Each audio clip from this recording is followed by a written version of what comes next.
La Sociedad Española de Radiodifusión presenta... Ser... ¡Viva la radio! Podcast. Siempre. Estás escuchando El Abierto de Hoy por Hoy. Cada día analizamos las noticias más relevantes de la actualidad, las claves políticas, económicas y sociales, con las voces de los protagonistas y los distintos puntos de vista de nuestros tertulianos. Tiempo para el análisis, tiempo para el abierto en esta mañana de jueves con Cristina de la Hoz. ¿Qué tal? Muy buenos días. Hola, ¿qué tal? Buenos días. Con Josep Ramoneda en Radio Barcelona. Josep, buen día, buenos días. Hola, buenos días. Y con Nacho Corredor, muy buenos días. Buenos días. Hay mucha actualidad por delante, actualidad internacional y actualidad nacional, pero voy a detenerme en estos primeros minutos en algo que anunció ayer estuvo, ya saben, el presidente del Gobierno en Televisión Española, dio ese ultimátum al Partido Popular para la renovación del Poder Judicial, de lo que hablaremos después, pero también anunció que antes de julio tendrá dibujadas sus medidas de regeneración democrática para terminar con lo que él describe, y describe de manera insistente, como máquina del fango. Javier Ruiz, ¿qué tal? ¿Qué tal, Ángeles? ¿Cómo estás? Vamos con lo que sabemos, con esas novedades que están preparadas ya porque parten de trasladar a España, el origen sería la legislación europea. Entonces, ¿de qué hablamos? ¿Qué es lo que va a cambiar? El gobierno prepara literalmente el calco del Reglamento Europeo sobre Libertad de Medios de Comunicación. Esto entró en vigor en Bruselas el pasado día 7 de mayo, tiene que aplicarse a España casi automáticamente, pero aquí va a tener cierto sabor local en algunas medidas, Ángels, porque el Ejecutivo está enfocado en lo que denomina pseudomedios. Así que, ¿qué incluye esto? Fundamentalmente 3 medidas de transparencia.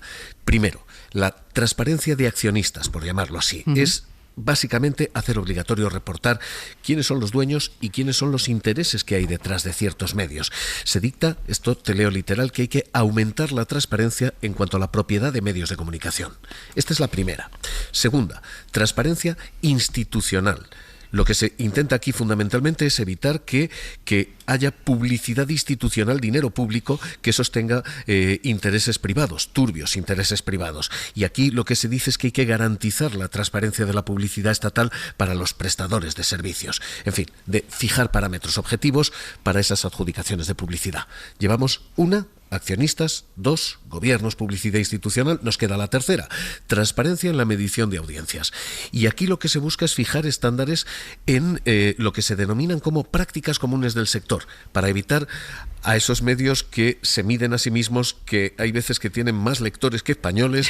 En fin, la norma lo que dice es, pretende ofrecer mayor transparencia en esa medición. 3 cuestiones que el Reglamento Europeo tiene ya en vigor desde el 7 y que aquí tienen ya fecha de aplicación, porque todo esto tenemos que tenerlo en marcha antes del 8 de agosto del próximo año. Estas diríamos, Javier, que son cuestiones de espíritu, por llamarlo de alguna manera, pero hay otras 2 claves de sustrato económico que pueden afectar al dinero que mueven los medios. Sí, esta segunda es la batalla real, Ángels, especialmente en televisión. El reglamento que se calca, te leo literalmente porque obliga a una evaluación del impacto que tienen las concentraciones en el mercado de medios de comunicación.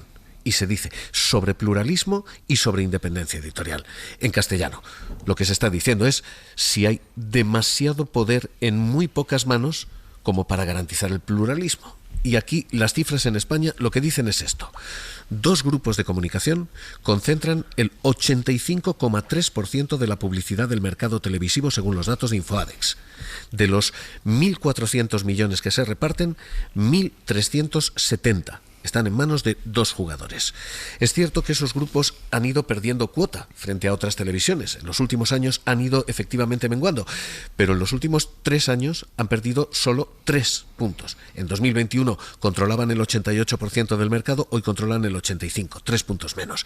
En cualquier caso, esta es la clave, porque se tiene que evaluar el impacto y si casas esto con una segunda cuestión que dice que hay que garantizar el funcionamiento independiente de los medios de comunicación públicos, pues tenemos aquí posibilidades de juego. Ojo, esto no significa necesariamente que vaya a haber un reparto de la publicidad, que no volvamos a meter a Televisión Española en todo este reparto de la tarta, pero desde luego la legislación deja la puerta abierta a esto y deja la puerta abierta a como mínimo hablar de esto. La regulación, Ángels, es clara, es directa y es muy específica. Dice claramente a quién afecta. A quién afecta es radio, televisión, plataformas bajo demanda, online, podcast y prensa, también digital, y dice a quién no afecta.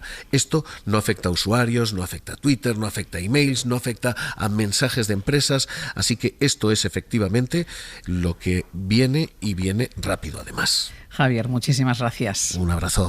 Cuando hizo ese parón el presidente del Gobierno, cuando puso sobre la mesa la necesidad de ese debate sobre regeneración democrática, ya señaló el presidente del Gobierno a esos pseudomedios que se dedican a esparcir bulos y como parte de esa regeneración democrática, empieza por los medios de comunicación y en esto lo que hace Nacho es trasladar a España una normativa europea que ya está en vigor y que aquí no se ha aplicado. Y que tiene sentido en la medida en la que los medios no son cualquier tipo de empresa, ¿no? Son una fábrica de zapatos o una fábrica de bolígrafos con elementos importantes en nuestras vidas, pero que no son estructurales sistémicamente. Los medios de comunicación sí, más en una democracia representativa, más en una democracia contemporánea en el siglo XXI, donde los medios condicionan los estados de ánimo de la opinión pública.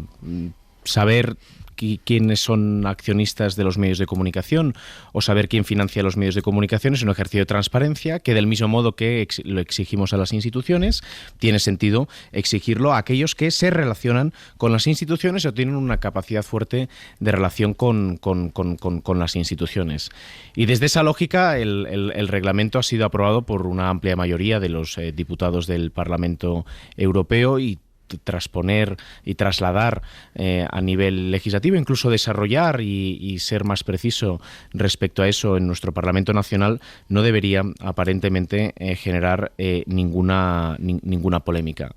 El debate va a ser vivo porque los medios van a participar también de ese debate y en este caso probablemente algunos pues tengan una visión que no les entusiasme la nueva legislación, bien porque o no son lo transparentes que son, o porque se abren debates a los que no están acostumbrados, pero aquello que aplica hoy a las instituciones probablemente aplica a todo el mundo. Es más, aquello que hoy aplica a las instituciones también aplica cada vez más al sector privado. Hoy al sector privado en general se le exige decisiones cada vez más parecidas a las de las instituciones. Lo hemos visto, por ejemplo, en la crisis de Rusia, en la invasión de Rusia en Ucrania, cómo se ha fiscalizado que empresas seguían teniendo negocios con Rusia, ¿no? Y hemos exigido como sociedad en su conjunto que tomen decisiones alineadas con el objeto social. Cada vez es más habitual que la exigencia que hay de la sociedad a las instituciones también se aplica a las empresas, y los medios desde esa perspectiva son empresas cuando no son públicos, y incluso cuando son públicos articulan a través de empresas públicas, pero son empresas y se les debe exigir un compromiso mayor que de otro tipo de compromisos. A mí todo ejercicio de transparencia me parece bien, no creo que haya ninguna dificultad. Es verdad que los periodistas, una de las cosas que exigimos de la administración es transparencia, que no todas las veces conseguimos la suficiente transparencia de la administración en informaciones que se piden a través del portal de transparencia, y que en muchas ocasiones pues escudan en argumentos de seguridad y de otra índole para no proporcionar información. O sea que la transparencia siempre sea bienvenida. Lo que ocurre es que el reglamento también acoge una figura que acoge un comité europeo, ¿no?, de medios de comunicación, que me consta que una de las cuestiones que están hablando PSOE y Sumar es la creación de un comité, de una comisión de expertos, bien para ver qué modelo, cómo adaptamos el reglamento, que se aprobó efectivamente en marzo y empezó a entrar a ser efectivo en el mes de mayo, o si va a ser una comisión permanente que supervise y que vigile y que regule o controle. Y esa va a ser yo creo que la cuestión más complicada de la propuesta, o sea, la constitución de un comité. ¿Quién va a formar esa comisión de expertos? En función a qué criterios se les va a elegir, y eso, la parte accionarial, la parte de la publicidad institucional, eso ya se ha anunciado. La parte de las audiencias me parece muy bien, además, que haya un sistema de medición de audiencias, porque decía Javier una cosa que tenía toda la razón. Hay medios que declaran más audiencia que españoles, casi hay medios que declaran más audiencia que población en Europa. Pero ojo, no creo que esa sea la parte más delicada, sino la cuestión de la comisión o comité de expertos que Sumar y PSOE están pensando en crear. Sí, yo tengo, bueno, este siempre es un debate que reaparece, complicado, y casi siempre acaba cayendo del mismo lado, ¿no? Me parece que es una realidad evidente aquí en España, pero no solo, en cualquier país europeo, que hay un desplazamiento claro de la hegemonía en el espacio comunicacional tradicional a los medios conservadores, por una razón tan sencilla que esto que decimos en catalán, que es quien paga mana, quien paga manda. Bueno, pues quien paga normalmente ahí tiene una cierta querencia hacia posiciones y hacia ideologías y hacia planteamientos determinados, que evidentemente hay excepciones y que por eso hay todavía un cierto espacio de pluralidad, pero es evidente que la escena mediática convencional está claramente desplazada hacia posiciones conservadoras aquí y no solo aquí. Esto es un tema, es una realidad, y me parece que no es fácil de mover, aunque está muy bien que se intenten introducir elementos objetivos de control, de conocimiento, de saber, etcétera, en este terreno, ¿no? Pero a mí me parece que no podemos olvidar el marco en el que estamos. Una cosa que me desconcierta de esta iniciativa, que es que deje de lado rotundamente la cuestión de las redes sociales y etcétera. Y a mí aquí me parece que hay un error fundamental, que además que hay un aviso muy serio, que son las últimas elecciones europeas. Es decir, en un momento en que estos sectores tienen una influencia cada vez más creciente y que aquí sí que hay un descontrol y una dificultad de saber cómo, quién está detrás, por qué hace, qué busca, etcétera, etcétera, se diga, bueno, esto es un problema que dejamos de lado. Me parece, el señor Macron no estaría en las dificultades que está en el sistema económico, en el sistema comunicativo tradicional. Ha perdido porque no ha sabido situarse en el sistema comunicativo actual. Pues bueno, aquí tenemos un ejemplo de qué es lo importante, y en este momento quedarnos solo en reformar, en reorganizar el sistema comunicativo tradicional, digamos, me parece que está bien, pero tiene un poco algo de brindis al sol, ¿no? No solo de Macron, estas elecciones, recordemos, sí, hay un agitador, ¿no? sí, pero en estas elecciones aquí en España hay un agitador de la ultraderecha que, sin tener presencia en los medios convencionales, ha conseguido 3 eurodiputados. Un influencer en Chipre, sin tener presencia en los medios de comunicación tradicionales, ha conseguido 2 eurodiputados. Sí, pero los accionistas de Twitter son públicos, ¿no? Y los conocemos. En este caso porque son una empresa cotizada y están obligados a que sea público, y todos sabemos el papel que tiene Elon Musk. Y por cierto, el papel que va a tener Elon Musk. Elon Musk tampoco es el consejero delegado de una fábrica de zapatos. Es no solo el consejero delegado y el principal accionista de algunas de las compañías que más van a transformar nuestra economía a través de la electrificación, como por ejemplo a través del vehículo eléctrico, que es accionista de algunas, sino que es accionista de una compañía que condiciona la ágora pública europea. Y probablemente el Parlamento Europeo ya hará, y de hecho ya lleva tiempo, regulando todo lo que tiene que ver con las redes sociales. No es un debate sencillo.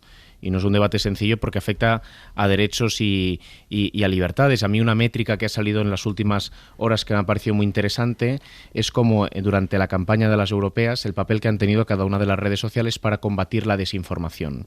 Y cómo Instagram y Facebook han combatido el 70% de contenidos falsos, por ejemplo, alertando sobre la dudosa procedencia, las inverosimilitudes, la falta de confirmación de lo que se afirma, y como otras redes sociales como Twitter, sin embargo, la métrica es justo al revés, es decir, han dejado proliferar el 70% de los contenidos falsos. Ante esto, ¿qué tiene que hacer la administración?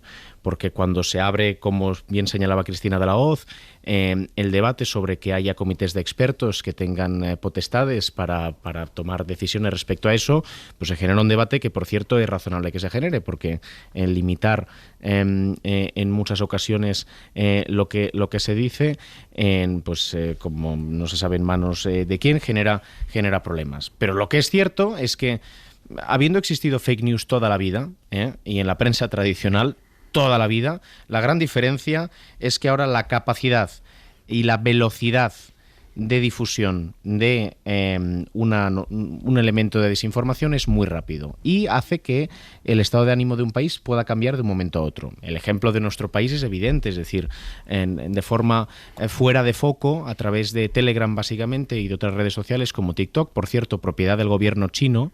Hoy hay países como Estados Unidos que restringen que redes sociales que son propiedad de un gobierno chino tengan capacidad de influencia, y se ha planteado el cierre de esta red social en particular, incluso en la Unión Europea. Pero es que a través de TikTok o a través de Telegram, por tanto, bajo radar, se están difundiendo muchos contenidos. ¿Quién es el accionista de Telegram y qué hace Telegram para evitar la difusión de ese tipo de contenidos? ¿Cómo se convive en una democracia representativa que defiende derechos y libertades, el derecho a la información y con el derecho con otro tipo de derechos y libertades, entre otros la protección del propio sistema? No tiene una resolución sencilla y por eso justamente se están aprovechando las grietas del sistema, por cierto, con la complicidad de terceros. Y cuando digo complicidad de terceros me refiero, si hoy alguien lee la prensa internacional, Rusia y China no son ajenos al proceso que ha habido en la Unión Europea en las últimas semanas. Y de hecho hay grupos parlamentarios en el Parlamento Europeo que, en fin, están en complicidad con ese tipo de regímenes. Eso también forma parte del debate. De hecho, a mí me preocupa mucho más en términos estructurales y sistémicos eso que quien financia, por simplificar, un blog que se edita en Madrid, porque aunque los dos puedan responder a una misma lógica de difusión de contenidos que no son ciertos y que quieren alterar el estado de ánimo de un país, desde luego la capacidad que tienen estados y potencias, como los antes citados, como Rusia, como China, en condicionar nuestros procesos electorales es mucho más elevado. Y desde el ámbito, y Ramoneda, como voy a decir, desde el ámbito intelectual, te interpelo a ti, desde el ámbito intelectual ya hay quien está, en fin, intentando articular cómo las democracias conviven en un contexto en el que es tan fácil, tan sencillo alterar los estados de ánimo. Incluso hay algunos que dicen, oye, es que esto de la democracia en este contexto, pues hay que replantear cómo la consolidamos, porque desde luego es muy frágil como sistema en este contexto. Ramón, a la vuelta respondes a la interpelación.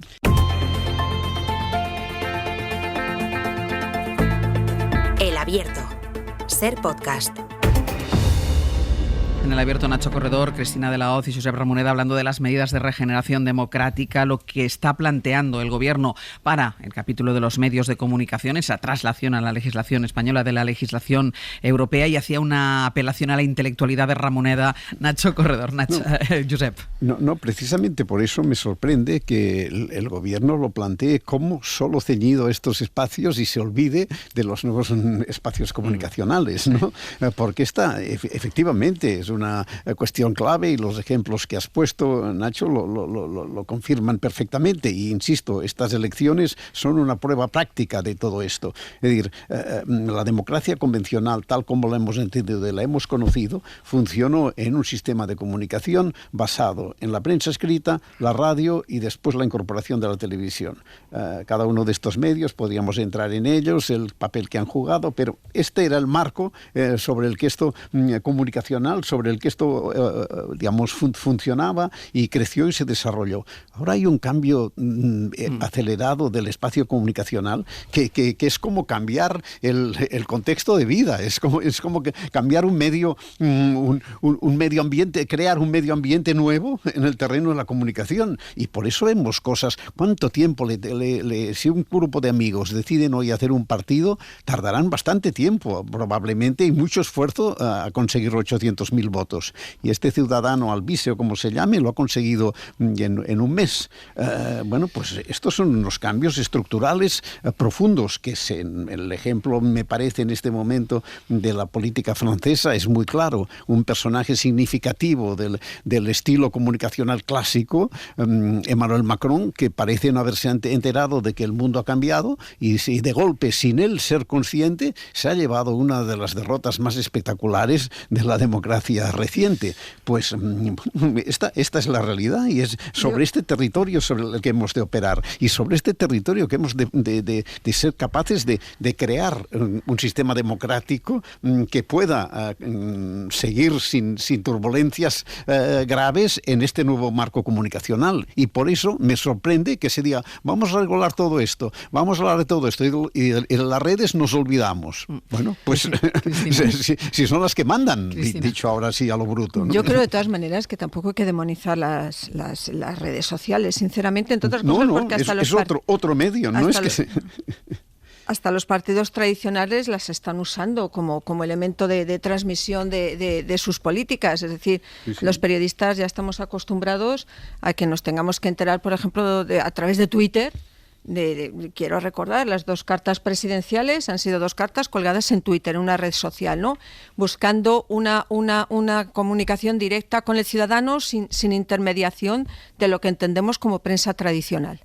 Y eso lo están, y además me parece que tiene cierta lógica, porque también es una manera de acceder a un público más joven que no se asoma a los medios tradicionales ni a la prensa, que ahora, bueno, toda la prensa es digital, incluso la prensa en papel es digital ya, ni a la radio ni a la televisión. Entonces, bueno, yo creo que esa es una vía de comunicación de los partidos con los ciudadanos nada despreciable. El problema es el uso espurio que se puede hacer de esas redes, que se conviertan en una vía de traslación de bulos de desinformación o de delitos de odio, porque estábamos hablando que en algunos casos hay actuaciones delictivas, ¿no?, detrás de fenómenos como el de Alvise, por los comentarios, y que genera. Una de las cosas que podría ser muy interesante en cuanto a las redes sociales es acabar con el anonimato. Que no sea posible abrirse una cuenta de Twitter, de Telegram, de lo que sea, sin que des tu identidad, sin que se sepa exactamente quién está detrás de esa cuenta. Y a lo mejor eso también serviría para sanear la parte de las redes sociales. Pero es inevitable, han venido a quedarse, y se convierte en un instrumento muy poderoso, que además es cierto que evita la mediación periodística, evita que los periodistas hagamos preguntas. Porque además no cohabitan, es decir, no cohabitan la manera de informarse a través de las redes con informarse a través de los medios tradicionales. Es decir, hay muchísima gente, los 800.000 votantes del agitador de la extrema derecha no acuden a la prensa tradicional. Bueno, no lo sé si acuden o no acuden. Yo trabajo en un medio que es un nativo digital y yo utilizo Twitter para difundir las informaciones de mi medio. Te quiero decir, y eso no lo convierte en algo espurio ni en un pseudomedio, porque creo que en este debate también vamos a ajustarnos a los términos de la cuestión.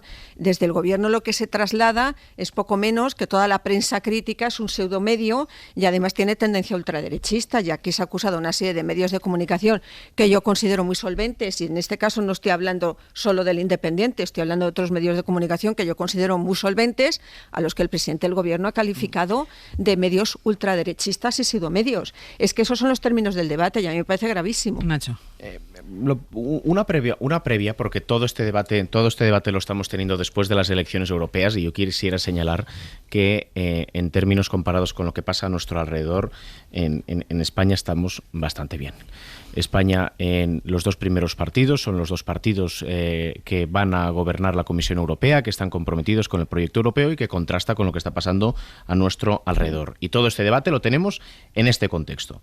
En el reglamento de medios al que se refería ayer Sánchez es un consenso europeo, y tiene sentido trasladar este debate a España en la medida que le precede un consenso y no debería haber un disenso estructural. Y además, en relación a los medios, la legislación es nacional. En relación a las redes sociales, probablemente el debate no pueda ser solo nacional, y por eso, si hay un espacio, Josep, donde tenga más sentido todavía articular cómo enfrentarse desde la lógica institucional a este tipo nuevo de fenómenos, sea más bien en el ámbito europeo, donde ya llevan un tiempo con ello. Decía Cristina de la Hoz que una de las posibilidades sería, para sanear más el debate público, que no existiera el anonimato. Lo cierto es que ese es un debate que lleva tiempo existiendo, porque el anonimato en las redes sociales es lo que permite en los países no democráticos justamente que se pueda expresar la gente, incluso en los países democráticos que pueda haber mayor libertad de expresión. Yo entiendo el planteamiento y, de hecho, digamos que a mí me pide mi intuición lo mismo que tú señalas, pero la dificultad que plantea el debate tiene que ver con que en el fondo estamos revisando los fundamentos de cómo ha funcionado nuestro sistema de derechos y libertades hasta ahora, con unos nuevos actores que son empresas privadas, con una capacidad que los medios en el siglo XIX y en el siglo XX no tenían de condicionar en cuestión de segundos el estado de ánimo de un país. Decía ahora Nacho, la situación en España no es la misma que en el resto de Europa. Voy a hacer una pausa y a la vuelta vamos con la situación en el resto de Europa y vamos a empezar precisamente por un país que ya ha salido en el análisis, que es Francia.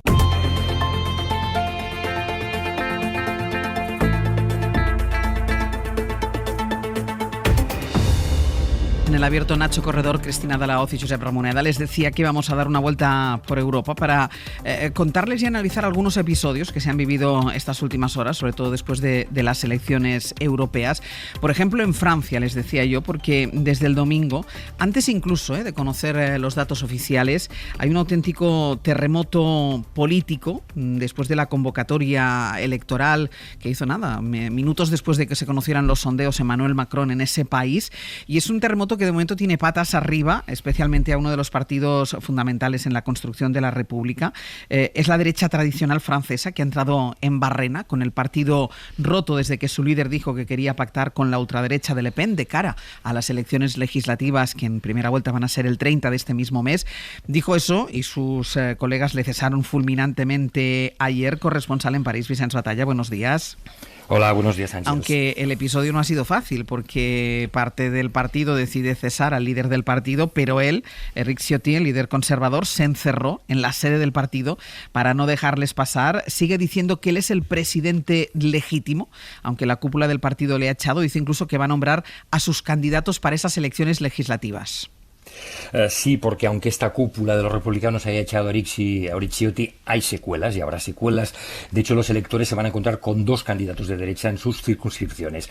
Y las sorpresas todavía no han terminado, porque Ciotti acaba de decir en la televisión pública que ahora vuelve a la sede del partido para ocupar su despacho.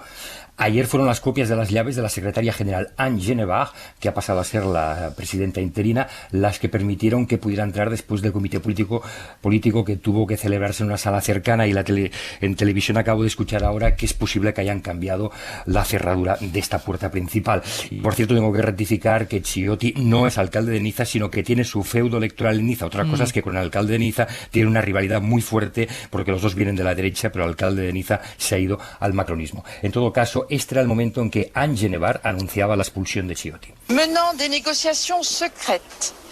Habiendo llevado negociaciones secretas, sin acuerdo con nuestra familia política y sus militantes, Éric Ciotti estaba en ruptura total con los estatutos y la línea de los republicanos. Se le excluye hoy del partido. Leía la nueva presidenta interina en un comunicado. Inmediatamente Ciotti publicaba un tuit en que amenazaba de consecuencias penales a los responsables de esta decisión, que entre otros está el presidente del Senado, Gérard Larcher. Y luego se iba a la televisión de extrema derecha, CNews, para seguir reivindicándose como presidente del partido. Le escuchamos. Je suis président des Républicains et je le reste. Soy presidente de los republicanos y continúo siéndolo. Los militantes me eligieron y solamente los militantes pueden rechazarme esta legitimidad, afirmaba Ciotti en un comportamiento populista como avanzábamos ayer. Hoy ha añadido en la televisión pública que en una segunda vuelta con un candidato de los republicanos, versión oficial, dará consigna al candidato del acuerdo entre él y la ultraderechista Marine Le Pen. Por su parte, la nueva dirección de los republicanos apoya a los 61 diputados salientes, excepto a Ciotti y la única diputada que se ha puesto detrás de él. Pero la confusión entre los electores de derecha va a ser muy clara. Por otra parte, ayer también la nieta del patriarca, Marion Maréchal Le Pen, anunció que abandonaba al más radical Éric Zemmour para volver al reagrupamiento nacional de su tía, y acaba de decir en la primera cadena de televisión que renuncia al cargo de eurodiputada que obtuvo el domingo pasado por el partido Reconquista de Zemmour. Vicenç, gracias. Gracias a ti, Ángeles. Josep, empiezo por ti. Vaya la que hay montada en Francia después de los resultados del domingo. Sí, evidentemente, se le da muchas vueltas y muchas cosas, pero no se afronta la pregunta fundamental, que es ¿por qué la gente, o una parte de la gente, en situaciones complicadas, en sensación de que está perdiendo pie, de que no se encuentra donde se tendría que encontrar, se desplaza a la extrema derecha? Sí. Esta es la cuestión principal y esto es lo que ya hace tiempo que es una pregunta que tendría que estar sobre la mesa y y que se va, o que no se la quiere ver, o que no se quiere entender lo que hay detrás de esta pregunta. Y en este sentido a mí me parece que el caso de Macron es emblemático. Macron es una persona que a mí me parece una persona de talento y de capacidades indudables y además relativamente, digamos, atractiva, pero que vive en un mundo irreal. Es decir, yo estos días me acuerdo mucho, no sé si lo tenéis presente, yo incluso lo cronometré, el desfile el día que fue elegido Macron, cuando iba a tomar posesión del cargo, hizo un paso en solitario, a ritmo lento pero seguro, por los pasillos del Louvre, que duró 4 minutos de un plano que le cogía por delante solo a él y que lo aguantó como un artista de primer nivel. Bueno, esto me parece que es un ejemplo del alejamiento de la realidad en la que ha vivido Macron todos estos tiempos. Se creía que estaba en una cosa que ya no existe, que es la Quinta República del general de Gaulle. Vivimos en otros tiempos, en otros momentos, y se le ha escapado la realidad de las manos, y él sin darse cuenta. Esto me parece que es extraordinariamente inquietante, porque él sin darse cuenta, para mí esta es la cuestión. A partir de aquí, muchas cosas. Evidentemente, habrá muchos movimientos en la derecha. Es interesante esta crisis que se ha provocado ahora con las alianzas con Le Pen. En fin, yo desgraciadamente temo que el blanqueo de la extrema derecha irá en aumento cada vez más, y en fin, la prueba la tenemos en España, que el PP ya gobierna con ella en bastantes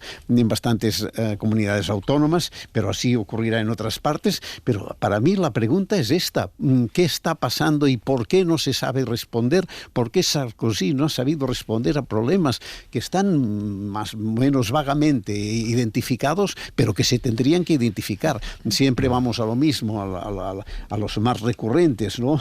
La inmigración, evidentemente, dos fundamentales, que es el trabajo y la vivienda, una cierta, digamos, desconcierto cultural por la globalización.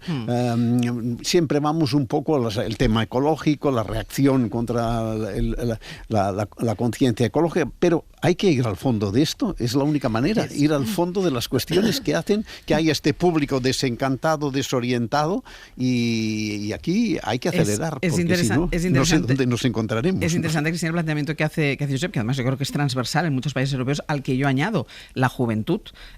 Muchos jóvenes, muchos primeros votantes, y lo contábamos la misma noche electoral, por ejemplo, en el caso de Alemania, y la ultraderecha no ganó las elecciones, pero sí fue la segunda fuerza por delante de los socialdemócratas. Y un dato que nos daban nuestros compañeros desde Alemania era que todos aquellos que ahí se puede votar a partir de los 16 años, muchos primeros votantes, primera vez que acudían a las urnas, optaron por la ultraderecha. Cristina. Hombre, yo creo que también el caso de Francia es muy sintomático. Estamos hablando, no es exclusivo de Francia, se ha dado en otros países como Italia, no, pero me refiero a que es el práctico hundimiento de los dos partidos tradicionales, que son los que han construido la Europa tal y como la conocemos, ¿no? Que son los conservadores y la socialdemocracia. Y en Francia se ha vivido un proceso, ambos partidos han vivido un proceso traumático y se han quedado unos porcentajes de voto total y absolutamente ínfimos. Quizá el debate sería cómo es posible que habiendo un incremento de la ultraderecha en algunos países europeos, se haya, o sea, me imagino que tendrán parte de responsabilidad en ese descenso, en esa práctica desaparición, ¿no? Como digamos, partidos de referencia de la República Francesa.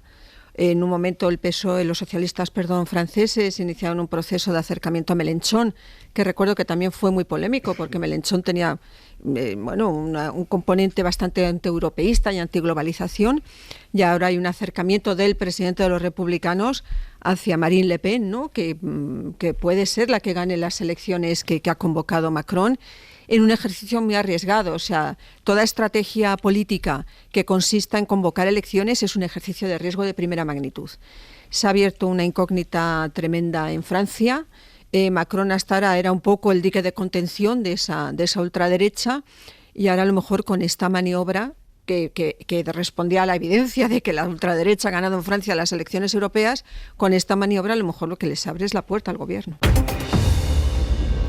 En el abierto, Nacho Corredor, Cristina de la Hoz, Josep Ramoneda. Déjame que ahora iré contigo, Nacho, porque quiero introducir también todo lo que ha pasado en las últimas horas en Italia, así tenemos más elementos para hablar de la situación después de estas elecciones europeas. Primero, no será que no hemos visto cosas en la política italiana, pero sesiones parlamentarias que terminen a puñetazos, la verdad es que no tantas.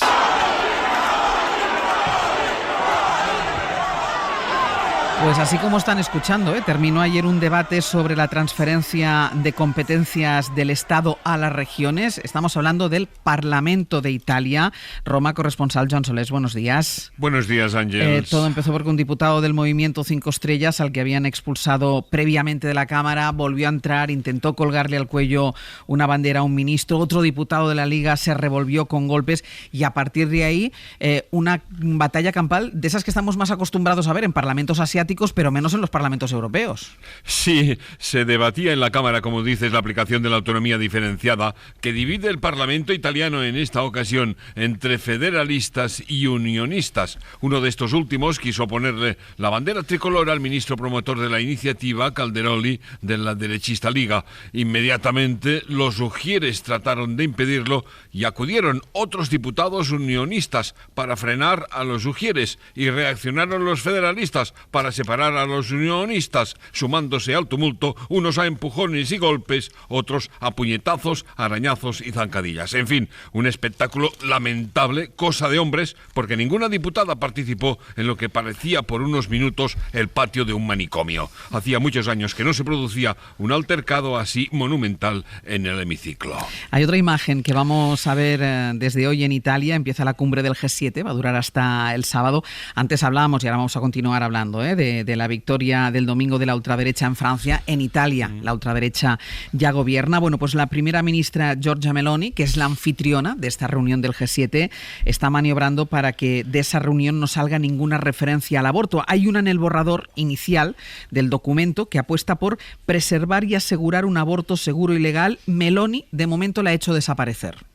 Sí, según publican los periódicos italianos esta mañana, la cumbre del G7, con la presencia de los jefes de Estado de Gobierno de los 7 países más poderosos del mundo, se divide sobre el aborto, destaca en portada La República. El G7 se enfrenta en el aborto, publica La Estampa. La primera ministra Meloni intenta consagrarse entre los grandes, pero, añade el diario Domani, el aborto se convierte en motivo de confrontación. En síntesis, por lo general, los periódicos progresistas destacan la polémica sobre el aborto. Los más conservadores aseguran que hay un acuerdo para facilitar nuevas armas a Ucrania, acuerdo que presentan como un desafío al presidente ruso Putin. El G7 empezará a las 11 de esta mañana en el sur de Italia y veremos qué da de sí en los próximos días, Ángels. Joan, gracias. A vosotros, buenos días. Venga, Nacho, sobre la presencia de la ultraderecha y los resultados de la ultraderecha, planteaba Josep Ramoneda, ¿no?, que hay una cuestión de fondo que los líderes no están sabiendo ver o no estamos entre todos sabiendo analizar. Lo que hemos escuchado en los últimos minutos es la constatación de que la política europea es política local y que nos interpela lo que pasa a nuestro alrededor porque anticipa o tiene que ver con lo que pasa en nuestro país. Y desde esa perspectiva quiero volver a repetir, en España estamos muy bien. España, junto a Portugal, es la excepción europea en la que el primer y segundo partido ganador de las elecciones europeas no cuestiona los fundamentos estructurales de la Unión Europea. Eso es una excepción. Si miramos a Francia, ha ganado la extrema derecha. Si miramos a Alemania, el segundo partido no es que sea un partido, es que hasta Marine Le Pen quiere echarlo como colega de grupo parlamentario, o sea, es que está a la derecha de la derecha de la derecha. Luego tenemos otros ejemplos, ¿no?, también que yo creo que nos sirven y nos interpelan en el debate local. Polonia, Donald Tusk, Partido Conservador, Partido Popular Europeo, claramente opositor de la derecha reaccionaria. Ha consolidado su victoria con casi un 40% de los votos en las elecciones europeas y ha sido el partido en Europa que más apoyo ha tenido de su sociedad. Un ejemplo de cómo aquellos que apuestan decididamente por una visión de la Unión Europea y del mundo tienen el reconocimiento de las sociedades a las que representan. Y lo que está pasando en Francia es relevante porque, como dice nuestro colega Josep, no vivimos el contexto que permitió el nacimiento de la Quinta República no es el mismo contexto de hoy, pero de lo que va lo de hoy es de si sobrevive o no la Quinta República, es decir, si sobrevive el sistema constitucional francés o no. El Partido Republicano, y también nuestro colega Josep señalaba la figura del general de Gaulle, tiene una tradición muy singular en la construcción de la Unión Europea. Entre otras cosas porque el general de Gaulle fue un general que resistió y venció o contribuyó, digamos, formó parte de la fotografía que venció al final del nazismo en Europa. Y por tanto la identidad del Partido Republicano francés es una identidad que se construyó contra los reaccionarios y en la construcción del proyecto europeo. Es una línea conectada con gran parte de la democracia cristiana, también desde luego de la italiana. Por cierto, lo que estamos viendo hoy en Italia, no hace tantos años ya vivía Italia en una democracia, que se cargaron, asesinaron al líder del partido democristiano en plena calle. Lo digo porque probablemente algo que está fallando en estos momentos tiene que ver con la memoria. Y por eso quizás en Portugal y en España, en términos relativos y comparados con otros países, estamos también. O sea, estamos hablando de que hay países donde los movimientos reaccionarios tienen el 30% de los votos y aquí se mueven en torno al 10%. Porque nuestra historia es muy reciente. Lo de Francia es... o sea, que el Partido Republicano, por eso se salió lo que salió, que el Partido Republicano quiere hacer una alianza con la extrema derecha sobre la que basó la identidad de su construcción, es el hundimiento de la identidad no solo de su partido, sino de un sistema de derechos y libertades que entronca con la construcción de la Unión Europea. ¿Tiene que ver con la memoria, Josep? No, un matiz nada más en todo esto. Sí, el PP, sin embargo, ha sido uno de los primeros partidos europeos en blanquear a la extrema derecha, incorporándola a sus gobiernos autonómicos, por supuesto. No lo sí, a pesar de la contención en los resultados electorales de las europeas. Es un primer paso que probablemente puede dar lugar a segundos, ¿no? Es decir, está en el horizonte que si un día el PP está en condiciones de sumar para gobernar con Vox, pues me parece que hay pocas dudas de que sumaría. Pero bueno, esto es un paréntesis, ¿no? No, yo estoy de acuerdo en que la situación es muy complicada en este momento en toda Europa. Alemania, Francia e Italia son, claro, 3 países fundadores que en este momento se encuentran seriamente, digamos, acechados por la extrema derecha. 3 fundadores. Es verdad que ha habido otros países en que más bien ha ocurrido lo contrario y que se les ha reducido, pero la significación de estos tres grandes países europeos pues les da una especial relevancia, ¿no? Y es verdad también que hay experiencias interesantes como la polaca que hacen pensar que si la sociedad se implica y si la sociedad se siente un poco, digamos, estimulada e interpelada, las cosas pueden ir mejor, ¿no? La crisis francesa yo creo que es una crisis que empieza con la presidencia de Nicolas Sarkozy. No olvidemos que Chirac derrotó rotundamente a la extrema derecha en su momento y a partir de aquí pues las instituciones francesas de la Quinta República han perdido pie acerca de la realidad y esta es la cuestión que ahora afronta Macron. Veremos este golpe, este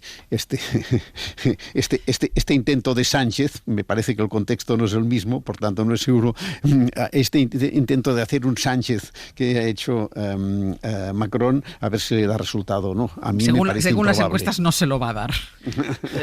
Quedan solo 3 semanas, no sé si el estado de ánimo de la sociedad francesa puede evolucionar en 3 semanas. En el caso de nuestro país fueron 60 días desde que cuando se habla de lo de hacer un Sánchez, de cuando convocó elecciones después de las autonómicas también generales. Es verdad que Macron lo que plantea es o yo o el caos y es parte de lo que hemos visto en las últimas horas. Yo igual que Ramoneda tengo cierta...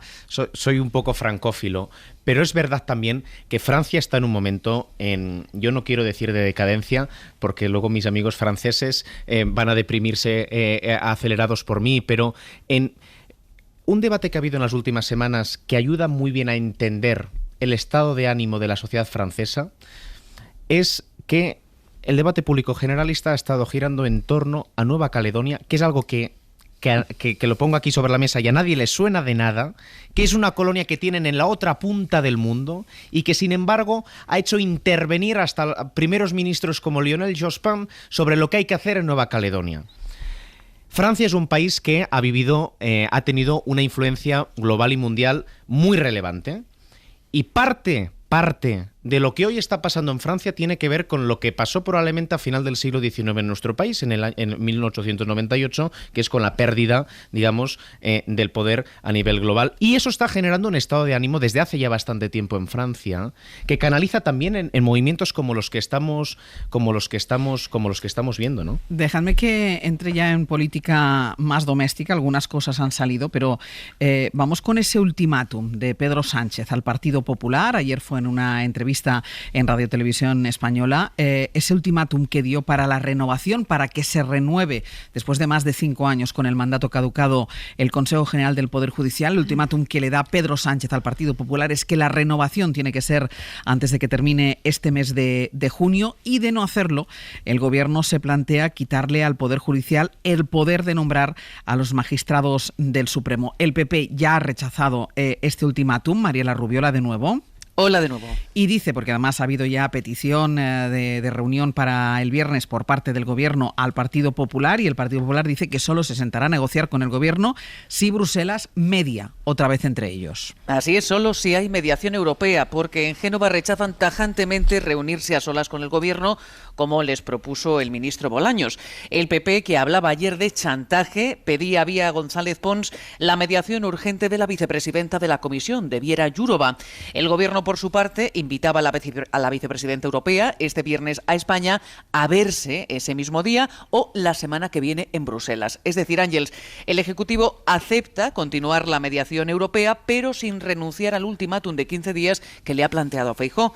El PP, por su parte, cree que la Comisión va a tener algo que decir sobre la reforma que ultima el Gobierno en caso de que no haya acuerdo. Sánchez dejó claro ayer que no se plantea rebajar el sistema de mayorías, algo que le piden sus socios, pero que ya frenó Bruselas. Pero es que el PP también recela de la vía por la que apuesta el Ejecutivo, la de limitar los nombramientos que puede hacer el Consejo. Creen los populares que Europa puede tener peros a esa reforma, y a esa opción se aferran en Génova 13. Así que, a la espera de la respuesta de la vicepresidenta Jourová, podrá haber reunión, sí, pero sin grandes expectativas de acuerdo. Ni el Gobierno renuncia a los 15 días de plazo, ni el PP a su exigencia de que todo acuerdo implique también una reforma para que sean los jueces los que elijan a los jueces. Mariela, gracias. A vosotros. Cristina, ¿qué te parece la contundencia del ultimátum por parte del presidente del Gobierno? ¿O antes de que termine el mes hay acuerdo o como decimos en Cataluña, tirar en Paldret? Bueno, yo creo que el principal problema, a mí de todas maneras me resulta muy llamativo que el presidente del Gobierno hiciera este anuncio en una entrevista periodística cuando acababa de venir de una sesión de control en sede parlamentaria, que no sé, esto de la institucionalidad es importante. Había tenido un cara a cara con Feijóo que hubiera sido un momento magnífico decir, mire, le emplazo en 15 días a alcanzar un acuerdo, ¿no? Y no decirlo a través de los medios de comunicación cuando tuviste esa oportunidad de hacerlo en la mañana de ayer. No conocemos los detalles. Esto forma parte de este paquete de regeneración, esto que repite, que en la sesión de control dijo 3 veces la máquina del fango, y luego en la entrevista en Televisión Española 4, porque voy contando las máquinas del fango que cita el presidente del Gobierno, pero no conocemos el detalle. Es verdad que la situación es insostenible 5 años después, no hay posibilidad de renovación. El PP insiste en que se cambie el sistema de elección de los miembros del Consejo, el PSOE no lo acepta, y entonces no va a haber acuerdo posible. Y vamos a ver, ellos saben que este es un terreno pantanoso, que si no han cambiado las mayorías parlamentarias, lo ha contado Mariela, es porque Europa les dio un toque en ese sentido, aunque sí tocaron las competencias y las limitaron al estar el órgano en funciones. A mí me gustaría conocer más detalles tanto de una propuesta como de otra, me refiero tanto al tema de los jueces como del tema de la prensa.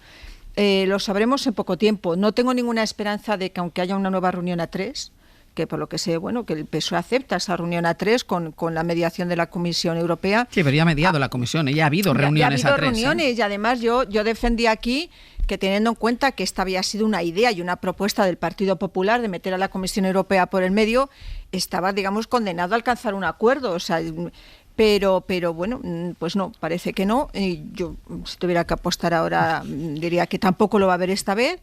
y que será interesante conocer hasta qué punto la propuesta que hizo el presidente del Gobierno ayer pues está muy avanzada, está consensuada ya con sus socios y ya tienen algo concreto, que yo creo que es la información que nos falta. Josep.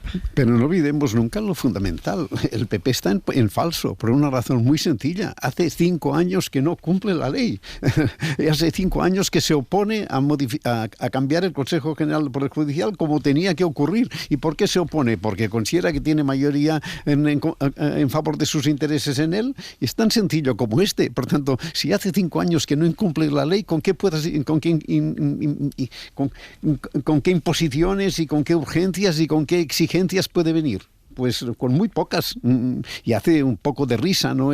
Mamá, échame una mano a una comisaria europea. Sí, ¿no? Y Europa, Josep, ya les ha dicho insistentemente, primero renueven y después decidan cómo hay que reformar, pero primero renueven. O sea, Europa se lo ha dicho. Que hablen, pero el que está en falso es el Partido Popular, y si el Partido Popular se niega a renovar, pues tampoco es extraño que el gobierno decida tomar una decisión. La duda aquí es en qué se concreta el ultimátum. Porque yo el diagnóstico lo comparto, y además hemos tenido oportunidad en los últimos 5 años de compartirlo en varias ocasiones, ¿no? No es justificable desde ninguna perspectiva que hoy se esté bloqueando todavía la renovación del Consejo General del Poder Judicial, porque además se han señalado distintos argumentos en momentos distintos. Luego, si hay argumentos distintos en momentos distintos, probablemente invalida el anterior y el siguiente, argumento que se ha dado por parte del Partido Popular, pero probablemente la concreción del ultimátum, y yo sigo expresando lo que creo, porque como parece que en el conjunto de la Unión Europea ya ser demócrata liberal es una minoría, pues quiero agarrarme a esa minoría europea. No pueden cambiarse los sistemas de mayoría de elección a una mayoría simple. Y creo que hay muchos argumentos para defenderlo. Pero creo, sin embargo, que hay mecanismos. Más democracia, que organización de la que nuestra colega Cristina Monge es presidenta, ya propuso hace mucho tiempo instaurar un sistema que la Constitución italiana, por cierto, prevé, que es el sorteo. En caso de ausencia de pacto, sorteo entre unos candidatos. Y es un sistema que puede permitir el desbloqueo. Y si los actores implicados no quieren el sorteo, pues porque por los motivos que sean, tienen un incentivo para tener que pactar. El tema es que actualmente el diseño institucional no obliga al pacto. Es un mandato pactar, pero si no se pacta, ¿qué pasa? Pues nada. Con lo cual, probablemente... Que también se podría modificar a lo mejor eso. Dice, bueno, decaen, cuando lleven X años en funciones, decae el mandato. A lo mejor descubrimos que no necesitamos el Consejo. Yo creo que la vía tiene que ir más por abrir periodos de negociaciones de 3-6 meses, en caso de ausencia de pacto, que decaigan determinadas atribuciones, y desde luego establecer un sistema de sorteo. Es en este punto lo único que creo que puede contribuir a desatascar una evidente crisis institucional, proponer una solución por parte del gobierno a esa crisis institucional, y no escalar en una lógica de bloqueos e imposiciones por parte de ningún actor respecto a cómo hacerlo. Y el gobierno ahí tiene la oportunidad de solucionarlo con una vía que otros sistemas constitucionales, insisto, como el italiano, prevén, y que difícilmente pueden ser criticados desde la lógica y el termómetro de la defensa de los derechos y libertades, que son el fundamento, pese a que hoy en Francia y en menor medida, por suerte, en Alemania o Italia, haya tanta gente que los cuestione. Claro, la clave estará en cuál es la iniciativa o qué forma tiene la iniciativa que va a adoptar el gobierno una vez termine el mes de junio, y como parece, yo creo que ahí coincidimos todos, no va a haber pacto por mucho que haya una nueva mediación de Bruselas de la Unión Europea. Y después decía una cosa, Cristina, lo que vaya a plantear el gobierno, si no hay este acuerdo, tiene el ok de los socios, se ha hablado con los socios, se ha negociado con ellos, porque estamos viendo, y yo creo que el gobierno es muy consciente de las dificultades que tiene, que está teniendo. Apuesta Pedro Sánchez por una legislatura de 3 años, ayer insistió en ello en la sesión de control al gobierno, pero está teniendo serios problemas para sacar adelante iniciativas, porque los socios de investidura no están amarrados, y Junts per Catalunya especialmente, y en este momento de negociación para el gobierno en Cataluña. Josué Coello, hola de nuevo. ¿Qué tal, Ángeles? Buenos días de nuevo. Hemos visto estos días cómo los apoyos parlamentarios en el día a día al Gobierno no se lo ponen nada fácil. Hoy, por ejemplo, el Gobierno lleva al Pleno una ley que hasta última hora prácticamente no sabía si iba a poder sacar adelante o no. De hecho, ya hay dirigentes socialistas que piensan que el Gobierno debe replantearse si mandar tantos textos al Congreso a la vista de que no tiene estabilidad con los socios de investidura, especialmente, insisto, con Junts. Sí, cada votación se está convirtiendo en una especie de Vietnam para el Gobierno porque está sufriendo con unas mayorías tan ajustadas y con negociaciones contrarreloj para evitar derrotas parlamentarias como algo habitual. El ejemplo más reciente lo veremos en minutos en el Congreso con la votación sobre una proposición de ley de derechos de autor. Sale del Ministerio de Cultura y hasta ayer a última hora de la tarde nos salía por una enmienda a la totalidad de Junts, que finalmente retiró y permitirá que salga adelante. Sobre esta agonía, las votaciones, hace tan solo unos minutos en los pasillos, el vicepresidente del Congreso le hemos preguntado, perdón, al socialista, uno estornuda y el otro tose. Hemos preguntado al socialista Alfonso Rodríguez Gómez de Celis que restaba importancia y decía eso sobre la agonía de las votaciones. Bueno, nosotros siempre presentamos iniciativas y esperamos que los demás grupos se manifiesten. Si se manifiestan favorablemente, pues bien. Y si no, pues tendrán que explicar por qué votan que no. Es algo propio de la democracia, ¿no? El acuerdo, el pacto, la conversación. Pero lo cierto es que hay voces en el PSOE que se plantean la necesidad de enviar tanto texto a la Cámara ante tanta inestabilidad y ante el riesgo de perder votaciones. Ya lo vimos hace un mes, el Gobierno retiró in extremis la ley del suelo ante la falta de apoyo y el martes el PSOE tuvo que apoyar una PL del PP para evitar ver cómo Junts y el PNV les aislaban votando junto a los populares. Josué, gracias. Gracias a vosotros. ¿Quiere transmitir, Josep, esta estabilidad al Gobierno, esta voluntad de terminar la legislatura y además de una manera clara? Pero es verdad que cada iniciativa que el Gobierno, que el Partido Socialista lleva al Congreso, decía Josué, se convierte en un Vietnam. Sí, no lo tiene fácil en este momento y creo que hasta que la política catalana cierre el ciclo electoral será difícil y después veremos, dependerá de cómo lo cierre, ¿no? Pero sí, yo creo que esta dependencia en este momento es real. Esquerra Republicana tiene que decidir qué cartas juega, Junts tiene que convencerse de que el episodio Puigdemont ha terminado y que hay que empezar una etapa nueva y que el presidente Puigdemont tiene que volver a casa y alejarse de dar por terminado su ciclo, y mientras no vayan pasando estas cosas será difícil. Y después también, pero con una ya institucionalidad normalizada, podría empezar a volverse a un terreno de negociaciones como el que ha mantenido durante estos años la mayoría de Pedro Sánchez, ¿no? Pero esto, hasta que no se cierre este ciclo catalán... ¿Y cuándo se va a cerrar, Josep? Bueno, hay dudas. Cada vez hay más gente que dice pues que las elecciones, la repetición de elecciones es inevitable. Yo me resisto todavía a creerlo. Creo que hay un punto de racionalidad que tendría que acabar imponiéndose y que sería de sentido común, porque tengo la sensación que en una repetición electoral el independentismo tiene poco que ganar. Sería de sentido común que Esquerra, que ya está ahora en negociaciones para entrar a gobernar el Ayuntamiento de Barcelona con el PSC, encuentre la manera de facilitar la elección de ella. Esto sería probablemente lo racional, pero de lo racional a lo real hay siempre una cierta distancia, ¿no? Cristina. Partiendo de la base de que efectivamente, en función de lo que ocurra en Cataluña, la legislatura yo creo que puede verse directamente afectada. Hay otra negociación fundamental que tiene que empezar el Gobierno con ella, que es la de los presupuestos generales del Estado. En octubre tendrá que presentarlos, ¿no? Sí, pero para presentarlos en octubre los tienes que empezar a negociar ya. Incluso Sumar les dijo, si no hay vacaciones, no hay vacaciones, pero tenemos que conseguir tener unas cuentas para 2025. Porque ya retiraron desestimaron la posibilidad de presentar unas cuentas en cuanto se convocaron precisamente elecciones catalanas. Y ahora, si no vuelve a haber presupuestos generales del Estado, yo creo que hay serias dificultades para que esta legislatura siga adelante. Si la hay, pues si hay cuentas para 2025, pues bueno, yo creo que sí se asegura, digamos, una continuidad más a medio plazo de esta legislatura.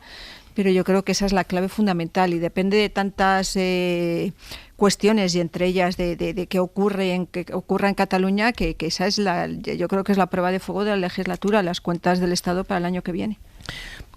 Yo no sé qué va a ocurrir, pero sin embargo sí que me atrevo a destacar lo que ha ocurrido y lo que está ocurriendo. Y lo que ha ocurrido es que en el último mes ha habido 2 elecciones, europeas y catalanas, y que en Cataluña en las 2 elecciones el independentismo se ha pegado una torta. Eso ha ocurrido. Junts ha pasado en las últimas elecciones de este domingo de tener 3 eurodiputados a tener 1 eurodiputado. Eso es lo que ha ocurrido.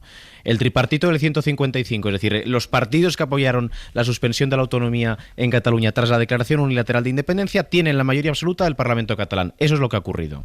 ¿Y qué está ocurriendo? Pues lo que está ocurriendo es, por un lado, que Esquerra y el PSC han pactado para gobernar juntos en Barcelona. Bien.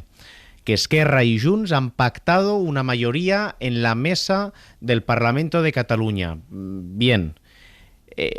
Y lo que va a ocurrir en las próximas semanas es que, después de haber dicho Junts que había que proponer a Carles Puigdemont como candidato a la presidencia de la Generalitat, como hay un presidente del Parlamento que es de Junts, que probablemente no quiera arriesgarse a proponer a alguien contraviniendo la legislación vigente, que no puede participar del debate de investidura, ya está diciendo que no lo va a proponer y que van a proponer a Salvador Illa. Y lo que va a ocurrir después de eso yo no lo sé. Sí que estoy viendo, lo que está ocurriendo es que las perspectivas electorales del PSC no dejan de crecer y que el objetivo de Junts probablemente sea repetir las elecciones. Y que a Esquerra probablemente no le interese repetir las elecciones. Y que Junts además quiera que si se repiten las elecciones volver a tener una lista única entre Junts y Esquerra para evitar que jamás de los jamases Esquerra pueda pactar con el PSC. Hoy en Cataluña la mayoría de los ciudadanos lo que expresan es que quieren iniciar una nueva etapa. Y probablemente en el inicio de una nueva etapa no deba ser la antítesis de la anterior. Es decir, no deba ser un gobierno en una lógica identitaria o territorial para echarle en cara a la otra mitad de Cataluña su visión del país, sino que deban convivir distintas visiones. Y si no, habrá elecciones. Pero también te digo una cosa, todo esto que cuando uno lo relata dice, jope, qué complicado. Cáspita, qué complicado. Pues comparado con lo que está pasando en Francia, pues parece esto, vamos, o sea, o comparado incluso con lo que ha pasado en nuestro país y en particular en Cataluña hace 10 años, bueno, pues probablemente lo que estamos es en un cambio de etapa, donde como a Ramoneda le gustaría recordar en términos gramscianos que lo viejo no acaba de morir, lo nuevo no acaba de nacer. Y en ese interregno, yo no digo que, como dice la frase original, aparezcan monstruos, pero se toman decisiones que son pues difíciles de entenderles una lógica racional muy evidente. Me da la sensación de que de este tema vamos a estar hablando todavía unos meses, porque lo más probable es que se cumplan, o sea, se llega el plazo máximo. Como se agoten los tiempos, seguro. Que es el 25 de agosto. O sea, el 25 de agosto, si no hay un nuevo presidente de la Generalitat, sería una repetición automática de elecciones. Y yo creo que estamos en ese proceso. Ahora la gran pregunta es qué opina Marta Rovira desde Ginebra, que parece que es la que ha puesto en apuros la posibilidad de un acuerdo. A mí me daba la sensación de que el tema de la mesa, que yo creo que para Salvador Illa, si es investido finalmente presidente de la Generalitat, tener una mesa de mayoría independentista con un presidente de Junts son todo dificultades, pero bueno, yo creo que se le ha permitido a ARC ese doble juego. Por un lado pactas con Junts, por otro lado ya me apoyarás a mí. No que tenga un pie en los dos mundos. Esperamos a ver qué pasa. Un matiz en eso, tienen la mesa pero no tienen mayoría. Es decir, que a la hora de votar... ¿Tiene mayoría? ¿Junts y RC tiene mayoría? ¿Tienen 4-3? No. Si tuviesen mayoría elegirían a Puigdemont. No tienen mayoría. No tienen mayoría en el Parlamento, no en la mesa. No tienen mayoría en el Parlamento. Pero en la mesa sí. En la mesa sí, pero para aprobar leyes no hace falta la mayoría en la mesa, sino la mayoría en el Parlamento. Pero te puede poner muchas dificultades. Eso por supuesto, pero entraría dentro de los equilibrios lógicos de un final de etapa. Se ha acabado una etapa y esto cada vez hay una conciencia más clara.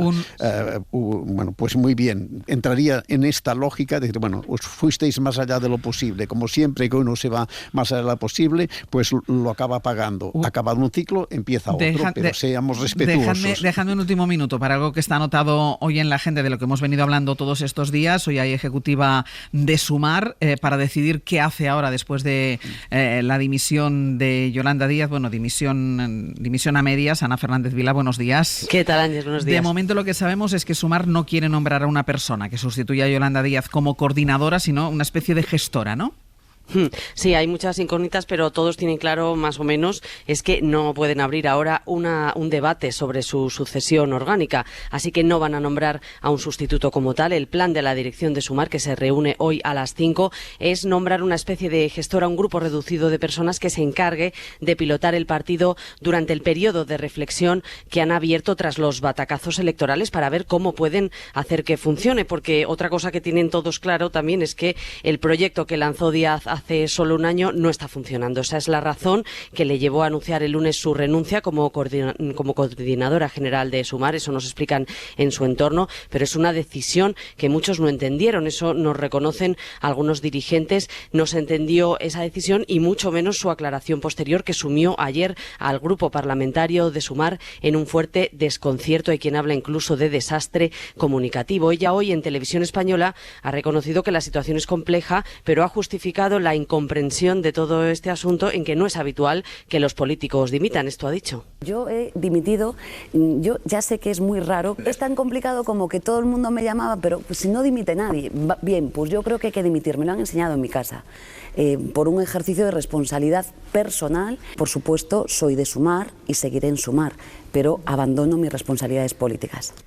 En todo caso, esto ha dicho la vicepresidenta, pero sí que es verdad que ella sigue en la vicepresidencia, ya lo contamos ayer, sigue ejerciendo la dirección política de Sumar en el Gobierno y en el Congreso. Eso nadie lo cuestiona, pero sí asumen que hay que corregir el modelo de partido que se dieron hace solo 3 meses, corregir también la relación con los socios que se sienten menospreciados. Esas son las tareas que afronta la coordinadora que nombran hoy, mientras Díaz sigue en la práctica liderando el espacio. Hoy ha anunciado que le van a presentar este mes al PSOE ya una propuesta para negociar los presupuestos. Sigue coordinando a los ministros de Sumar, sigue coordinando también al grupo parlamentario, pero ha dimitido. Ana Fernández Vila, gracias. Gracias a vosotros.